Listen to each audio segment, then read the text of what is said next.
Hello everyone, welcome to my YouTube channel. Welcome है आप लोग के मेरे शॉर्ट्स वीडियोस में। तो यहाँ पे मैं अदरक कट कर रही हूँ। आप लोग सोच रहे होंगे क्यों कर रही हूँ, तो मेरे वीडियोस में बने रहिए, आप लोग को पता चलेगा। ये हैक बहुत ही फ़ायदेमंद है, विंटर सीज़न में आप लोग ज़रूर ट्राई करें। और अगर आपको कफ प्रॉब्लम है तो ज़रूर ट्राई करें।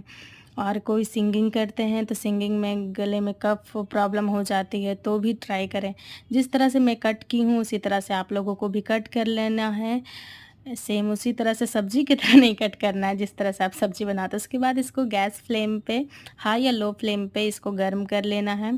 थोड़ा गर्म होने के बाद आप चाहो तो इसमें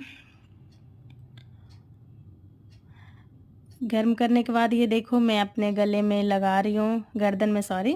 तो गर्दन में आपको भी इसी तरह से लगाना है। काफ़ी फ़ायदेमंद है। मीन्स कि आपको बहुत अच्छा फ़ील आएगा। जिस तरह से मैं कर रही हूँ उसी तरह से आप लोग भी करो। इसमें चाहो तो आप विक्स भी यूज़ कर सकते हो, बट मुझे पसंद नहीं है इसलिए मैं नहीं की हूँ। Okay bye guys, love you.